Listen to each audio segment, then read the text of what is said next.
Du couple. Avec vos acclamations, avec vos acclamations. Amen.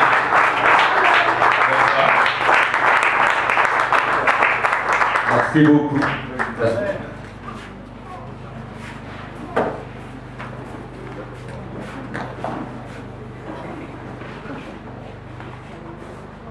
Alors bonsoir à tous. 1, 2. Bonsoir à tous. Donc j'aurais aimé que le pasteur Opa soit là. Je l'ai au téléphone, d'après ce que j'ai compris, il aurait normalement dû être là, mais je sais qu'il est souffrant. Il a des petites difficultés, mais j'aurais aimé qu'il soit là. Moi, ce n'est pas possible. J'avais demandé à ce que cette réunion soit une réunion donc adressée plutôt aux pasteurs et puis à leurs épouses. J'ai posé la question tout à l'heure, donc on m'a dit c'est aussi les anciens et leurs épouses. Amen. Amen. Il n'y a pas de problème pour moi. Mais finalement, je vois, vous n'êtes pas si nombreux que ça. Je pense qu'il manque des pasteurs ici. Est-ce qu'il en manque, oui ou non? J'ai l'impression qu'il y avait plus de pasteurs quand j'ai enseigné hier sur la souffrance dans le ministère ou les autres thèmes qu'aujourd'hui. Alors je vous lis quelque chose qui sera aussi la base de ma réflexion cet après-midi. Le couple dans le ministère. En fait, c'est un article que j'ai trouvé, une réflexion d'un homme de Dieu que j'ai trouvé vraiment très intéressante. Et elle va nous aider à poursuivre et vous allez vous reconnaître les uns et les autres dans ce que je vais lire et évoquer ici. Donc le titre c'est « Le couple dans le ministère » et c'est bien pour ça qu'on est là cet après-midi. Nous sommes bien avec des couples qui sont dans le ministère, que ce soit des anciens, ou des pasteurs ou leaders. Faites que l'épouse, elle est importante. Même si elle n'est pas devant. Même si elle n'est pas devant. Mais elle est peut-être derrière, mais peut-être que ton ministère porte du fruit parce que justement ton épouse est là derrière et puis elle porte beaucoup ton ministère en fait. Sans que peut-être tu en aies toute, tu en vois toute la portée. Mes amis, c'est très important ça. Et donc, dans certaines cultures, on a tendance à vouloir mettre l'homme plus devant, mais dans la culture de Dieu, ce n'est pas le cas. Et je dis ça très important parce que quand on vient à la culture de Dieu, qu'on soit africain, comme moi portugais d'origine, ou qu'on soit peu importe de quelle culture ce soit, on n'a plus à utiliser la culture dans laquelle nous étions avant, mais nous sommes cette fois-ci dans la culture de Dieu. Et dans la culture de Dieu, Dieu voit l'homme et la femme sur le même palier. Sur le même palier. On a des fonctions différentes. Mais je ne crois pas qu'aux yeux de Dieu, l'un soit plus grand que l'autre. On est complémentaires. On est d'accord? Et parfois, moi, je crois que dans le ministère pastoral et voir tous les autres ministères, le mien, je suis un évangéliste, mon épouse, bien entendu, elle n'est pas là. Si elle avait pu être là avec moi, venir avec moi, elle aurait été ici dans cette réunion. Mais moi, je pars, comme je l'ai dit hier, 15 jours. Donc, 15 jours, partir, ce n'est pas évident. On est d'accord?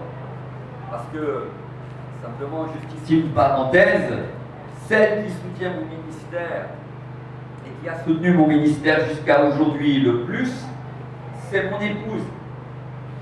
Quand je dis le soutenir, je veux parler qu'elle le soutient non seulement spirituellement depuis des années, mais elle le soutenait aussi depuis des années financièrement. Parce que quand le Seigneur, j'ai senti dans mon cœur, parce que moi j'ai exercé le ministère pendant à peu près 12 ans de temps, tout en ayant mon travail séculier, je travaillais dans une usine, j'avais mon engagement dans l'église, et puis je m'occupais de la jeunesse, là où j'étais engagé. Eh bien, quand j'ai senti donc l'appel du Seigneur à aller vers le plein temps, puisque maintenant je suis à plein temps, donc on a cheminé avec mon épouse, et finalement, j'ai arrêté mon travail. Enfin, je ne l'ai même pas arrêté, puisque en 2009, quand il y a eu la crise, je ne sais pas si vous vous rappelez, en 2009, il y a eu une crise financière partout dans le monde. Et finalement, dans cette usine où je travaillais depuis 20 ans, j'ai été licencié à cette période-là. Et dans cette période-là, bien avant, le Seigneur travaillait déjà mon cœur pour aller vers le plein temps. Vous voyez, finalement, je n'ai même pas eu à dire à mon patron, je quitte le travail parce que je veux rentrer dans le ministère à plein temps, puisque ça s'est fait automatiquement. Donc j'ai été licencié. Finalement, en 2009, on a cheminé avec mon épouse, et en cheminant, on a senti que c'était le temps, pour moi en tout cas, de faire le pas et d'aller vers le ministère à plein temps. Mais il est évident que déjà à cette époque-là, en tout cas pour ce qui me concerne, ma femme travaillait déjà, elle travaillait à mi-temps. Ma femme, elle est soignante. Et moi, je travaillais à plein temps dans une usine, tout en ayant mon ministère déjà depuis 12 ans. Donc je sais ce que c'est que payer le prix, dans le sens que j'avais mon ministère, mais j'allais déjà dans bien des nations, et j'avais, comme je dis, mon engagement dans l'église, j'avais ma vie de famille.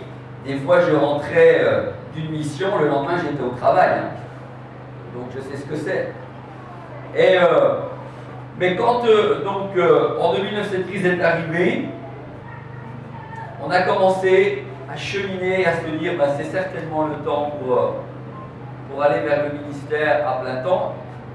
Et c'est ce qu'on a fait avec mon épouse. D'un commun accord avec mon épouse, on est allé vers donc je suis rentré dans le ministère à plein temps. Mais après, on ne fait pas n'importe quoi non plus. Parce que les gens qui disent, sous le couvert qu'ils ont un appel, sous le couvert que Dieu, que le Seigneur les a appelés peut-être depuis un certain temps, ils font tout et n'importe quoi.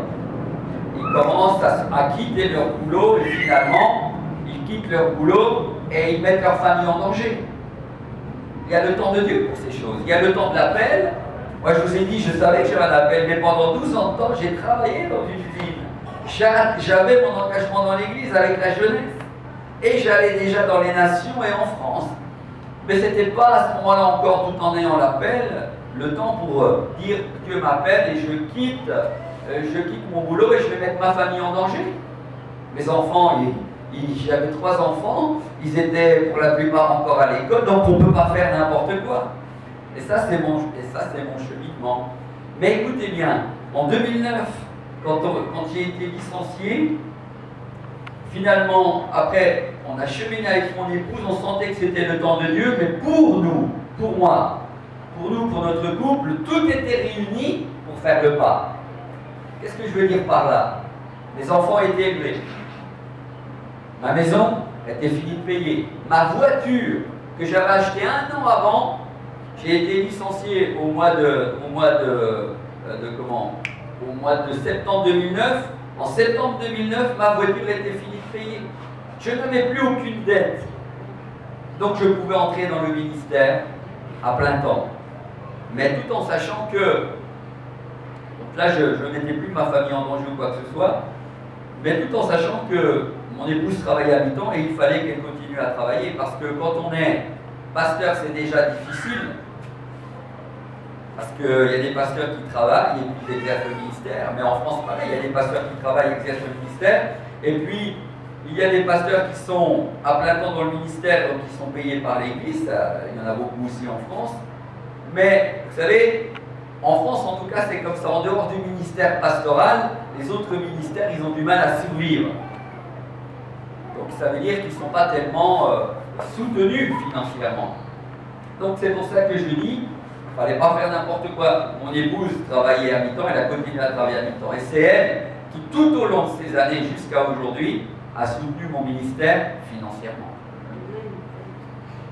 Parce que si déjà les pasteurs ont du mal, mais les autres ministères sont encore plus délicats, je vous assure. Et puis, quand j'ai démarré au début, il y avait une seule église avec qui j'avais déjà travaillé depuis des années, qui m'a dit le jour où tu démarres, on va te soutenir aussi financièrement avec une petite somme. Et c'était un peu le clin d'œil de Dieu pour aussi m'encourager. Et finalement aujourd'hui, après maintenant 22 ans de ministère, eh bien, il y a quelques églises et quelques frères et sœurs à travers le monde aussi qui me soutiennent avec de petites et de moyennes sommes. Mais avec ce que j'ai actuellement dans ces dons, je ne pourrais pas subvenir aux besoins, on va dire, de ma famille ou quoi que ce soit. Hein. C'est ma femme qui est celle qui m'a soutenu tout au long de ces années. C'est elle la première. Aussi bien spirituellement que financièrement. Amen. Amen. Donc vous voyez, pour parler de moi, pour parler de mon cheminement, dire épouse, elle est absolument très importante. Et à tout niveau. 5 à 28. Alors même un peu avant, c'est 22, Éphésiens 5, 22, il est dit femme, que chacune soit soumise à son mari comme au Seigneur. Car le mari est le chef de la femme, comme Christ est le chef de l'Église, qui est son corps et dont il est le sauveur. C'est clair, quoi. Il n'y a rien de là-dedans. Mais aujourd'hui, il y a des femmes, quand elles lisent femme, que chacune soit soumise à son mari, c'est normal. Vous savez, partout où on va, il y a de la soumission dans le monde. Hein. Tu seras toujours soumis à quelqu'un d'autre. Hein. Il y a toujours une hiérarchie dans le monde. Et si on ne veut pas de hiérarchie dans le monde, c'est ce qui fait que nous ne voyons pas. Et que le Seigneur, lui, voit. Et j'aimerais vous encourager, vous les sœurs qui êtes des femmes de pasteurs, ne croyez pas que le Seigneur ne voit pas tout l'investissement que vous avez pour que vos maris puissent, on va dire, dans de bonnes conditions, exercer leur ministère. Et nous devons être reconnaissants. Peut-être que nous ne sommes pas assez, mais le Seigneur, lui, il regarde. Et il regarde chaque femme, particulièrement celles qui sont à côté d'un ministère. Et le Seigneur connaît tout le travail que vous avez les unes et les autres depuis toutes ces années. Il ne vous a pas oublié. Il sait le prix que vous payez. Et vous savez, je dis souvent, Seigneur, je suis tellement conscient que si je peux être ici, c'est en grande partie parce que le Seigneur a mis son épouse à mes côtés. Et je lui dis, Seigneur, qu'elle puisse être récompensée au centuple de tout ce qu'elle a investi pour que moi je puisse être là, pour que moi je puisse être devant. Que ce soit aussi bien dans la prière ou que ce soit financièrement avec les enfants. Combien de temps je suis parti, quand j'ai commencé, ça fait 22 ans, mais combien de week-ends, combien de missions. Je suis parti à l'étranger et combien de week-ends en France. J'ai tellement voyagé où elle a dû, elle, s'occuper de tout ça. Mais mes amis, c'est pas rien. Elle paye le prix pour être derrière, pour que moi je sois devant. Amen. Et peut-être que toi qui es pasteur, tu ne te rends même plus compte que si tu peux faire ce travail que tu fais ici à Brazzaville ou dans les villages ou n'importe où, c'est parce que le Seigneur a mis une compagne à tes côtés. Amen. Et parce qu'elle paye le prix d'élever les enfants la plupart du temps, d'être là quand ils sont malades, d'avoir à manger quand tu rentres à la maison. Et pour nous, parfois, les hommes de Dieu, c'est des choses qui finalement deviennent tellement normales. Tellement normales. Mais c'est normal, oui, dans un certain sens. Mais tu ne te rends pas compte de tout ce qu'une femme porte. Nous, les serviteurs de Dieu, parfois, on ne se rend pas compte. Et tu ne sais pas non plus le pourquoi de ton ministère porte du fruit. Parce que tu ne sais pas le temps qu'elle passe dans la prière pour te soutenir. Mais comment tu la traites? Quel regard tu as sur elle? Parce que le grand problème, c'est parfois, devant le peuple, nous avons un visage. Mais à la maison, on en a un autre. Amen. Et ça, c'est... Amen. Faites attention à ça. C'est vrai. Parce que le Seigneur, il y a des choses qui n'honorent pas, il y a des choses qui ne passeront pas. Parce que tu peux cacher à l'église beaucoup de choses. Parce qu'il y a le paraître, il y a les masques. Mais finalement, le Seigneur, lui, il connaît toutes choses. Et comme a dit quelqu'un, et on va voir, je vais juste continuer encore un petit peu ma réflexion. Et comme a dit un jour quelqu'un, si tu veux vraiment voir comment est un mari, comment est un leader, un ministère, peu importe, c'est pas à l'église. Hein. Parce qu'à l'église, on met des masques. À l'église, on a des comportements qui sont des fois autres que ceux qu'on a à la maison. Mais quelqu'un a dit, si tu veux vraiment voir quelqu'un, c'est à la maison. Et si tu veux vraiment connaître le mari de quelqu'un, va d'abord voir sa femme. Ou si tu veux connaître le mystère de quelqu'un, va voir la femme de cette personne. Et là, tu auras vraiment un portrait robot, si je peux m'exprimer ainsi, de qui est vraiment cette personne, avec qui elle vit, où il vit. Ça, c'est très important. Parce que, des fois dans l'église, je suis désolé de le dire comme ça, mais c'est faussé. C'est faussé. Pas toujours.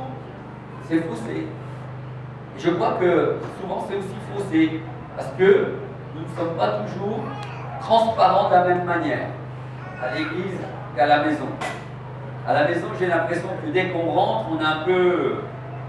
Enfin, l'épouse dira, mais je ne reconnais plus mon mari. À l'église, il est comme ça, mais chez moi, finalement, et les enfants ne le reconnaissent